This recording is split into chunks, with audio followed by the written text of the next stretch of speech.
باتیں نکال دیتے ہیں، بیچ میں گالن گلوچ مکس کر دیتے ہیں، جھوٹ مکس کر دیتے ہیں، غیبت مکس کر دیتے ہیں۔ فرمایا کہ ہر بات جو واقعے کے خلاف اگر ہوگی تو وہ گناہ کے زمرے میں آئے گی، اور واقعے کے مطابق اگر ہوگی تو وہ نیکی کے زمرے میں آئے گی۔ اس لیے اللہ کے حبیب علیہ الصلوۃ والسلام نے فرمایا کہ اپنی زبان کی حفاظت کیا کرو۔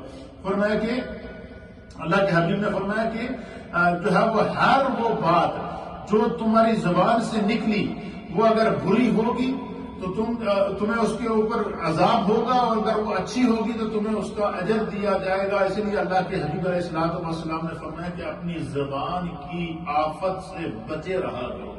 زبان کو یا تو خاموش رکھا کرو، اور اگر زبان سے بات نکالو تو ایسے یہ ذہن اور یہ تصور اور یہ سوچ ہونی چاہیے کہ کہیں میں اس گفتگو میں کوئی گناہ تو نہیں ہے۔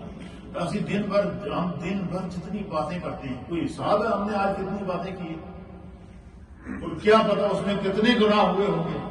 اس لیے فرمایا کہ جب بھی نبی پاک صلی اللہ علیہ وسلم نے فرمایا کہ بات کرو تو اچھے انداز سے بات کرو۔ اور اسی طریقے سے اللہ کے حبیب علیہ الصلوۃ والسلام نے جو ہے وہ اپنی زبان کو کنٹرول میں رکھنے کے لیے سرکار دو عالم صلی اللہ علیہ وسلم نے آخری بات، اور پھر انشاءاللہ اس کے بعد ذکر کرتے ہیں، سرکار دو عالم صلی اللہ علیہ وسلم نے فرمایا کہ حضرت ابو موسیٰ اشعری رضی اللہ تعالیٰ عنہ فرماتے ہیں کہ قال قلت، کہتے ہیں کہ میں نے نبی پاک صلی اللہ علیہ وسلم کی بارگاہ میں عرض کیا، یا رسول اللہ، اے اللہ کی حبیب علیہ الصلوۃ والسلام، ای المسلمین افضل، یا رسول اللہ چنگا مسلمان کیڑا ہے؟ اچھے مسلمان کی نشانی کیا ہے؟ یہ اچھے مسلمان کی پہچان کیا ہے؟ صحیح مسلمان بننے کے لیے کیا چیز جو ہے وہ اس کی ہو کہ بندہ پتہ چلے کہ یہ مسلمان کی پہچان ہے؟ تو اللہ کے حبیب علیہ الصلوۃ والسلام نے فرمایا، کہتے ہیں قال رسول اللہ، نبی پاک صلی اللہ علیہ وسلم نے فرمایا، سلم المسلمون من لسانہ و یدہ۔ حضور نے فرمایا اچھے مسلمان کی پہچان یہ ہے کہ اس کی زبان اور اس کے ہاتھ سے دوسرے مسلمان محفوظ ہو۔ کیا فرمایا کہ اچھے مسلمان کی پہچان کیا ہے کہ اس کی زبان اور اس کے ہاتھ سے دوسرے مسلمان محفوظ رہیں۔ اب دیکھیں دنیا کا ایک اصول ہے، آپ نے کبھی اس حدیث پہ غور کریں، دیکھیں اللہ کے حبیب علیہ الصلوۃ والسلام کی قول کے اندر حکمت کتنی ہے سرکار۔ دنیا میں ہم یہ ہوتے ہیں کہ ہمارا ذہن میں یہ ہوتا ہے کہ فلاں بندہ اگر ہاتھ چلائے گا تو ہمیں زخمی کر دے گا، یا پاؤں چلائے گا تو ہمیں لات مار دے گا۔ یہ عام دنیا میں دوسرے کو تکلیف پہنچانے کے تو ذریعے یہ ہے کہ یا بندہ کسی کو ہاتھ سے تکلیف پہنچائے یا پاؤں سے تکلیف پہنچائے، لیکن یہاں اللہ کے حبیب علیہ الصلوۃ والسلام نے فرمایا، جب ذکر فرمایا کہ من سلم المسلمون من لسانہ و یدہ، اب یہ دیکھیں کہ اللہ کے حبیب نے فرمایا کہ اچھے مسلمان کی پہچان یہ ہے کہ اس کی زبان اور اس کے ہاتھ سے دوسرے مسلمان محفوظ ہیں۔ اب یہاں زبان کا ذکر پہلے کیا، آج کا ذکر بعد میں کیا۔ اب اس حدیث میں جو چیز سمجھنے کی ہے کہ انسان کے قول، اس کی باتوں اور اس کی زبان سے نکلنے والی جو گفتگو ہے اس کی اللہ کے ہاں اور اللہ کے رسول کے ہاں کتنی اہمیت ہے، اس حدیث میں اللہ کے حبیب نے ہاتھ کا ذکر بعد میں کیا ہے، زبان کا ذکر پہلے کیا۔ من سلم المسلمون من لسانہ، کہ جس مسلمان کی زبان سے دوسرے لوگ محفوظ رہیں، وہ یدہ ہی، اور اس کے ہاتھ سے۔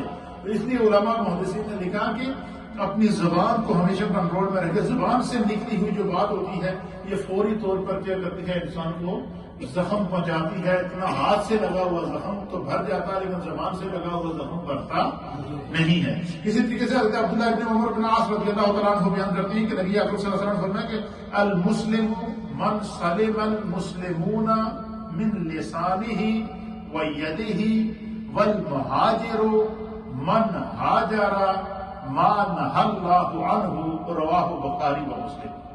اللہ کے حبیب علیہ الصلوۃ والسلام نے فرمایا کہ بہترین مسلمان وہ ہے کہ جس کی زبان اور ہاتھ سے دوسرے مسلمان محفوظ رہیں، اور والمہاجر، اور بہترین مہاجر وہ ہے، بہترین ہجرت کرنے والا شخص وہ ہے، من ہجر ما نہى اللہ عنہ، ہر اس گناہ کو چھوڑ کر نیکی کی طرف آ جائے جس سے اللہ نے منع کیا۔ حضور نے فرمایا کہ بہترین مسلمان وہ ہے کہ جس کی زبان سے دوسرے مسلمان محفوظ رہیں، بہترین مسلمان وہ ہے کہ جس کے ہاتھ سے دوسرے لوگ محفوظ رہیں، اور بہترین ہجرت یہ ہے کہ بندہ گناہ کی وادی کو چھوڑ کر نیکی کی وادی میں آ جائے۔ نیکی کی عادت بنا دے، گناہ کی عادت سے ہجرت کر کے بندہ نیکی کی طرف آ جائے. اور فرمایا اصل مہاجر ہے. اور فرمایا کہ انسان کے اعمال میں سے سب سے بہترین عمل جو اللہ کو سب سے زیادہ پسند ہے کیا؟ جو اللہ کے دین کی خاطر ہجرت کرتا ہے. ہجرت کی کئی قسمیں ہیں. پھر ایک مقام پر فرمایا کہ بہترین انسان وہ ہے جو اللہ کے راستے میں جہاد کرتا ہے. اب علماء محدثین نے لکھا ایک تو جہاد وہ ہے کہ بندہ کفار سے بالمقابل ہو، آمنے سامنے ہو، تلوار کے ساتھ، تیر کے ساتھ، یا آج کے دور کی جو جنگی ساز و سامان ہے اس کے ذریعے بندہ جہاد کرتا ہے. اور فرمایا اس جہاد سے بھی پہلے ایک جہاد ہے، وہ نفس کا جہاد ہے. کہ انسان اپنے نفس سے نفرت کو دور کرے، اپنے نفس سے کدورت کو دور کرے، اپنے نفس سے بوجھ کو دور کرے، اپنے باطن کو پاک کر لے.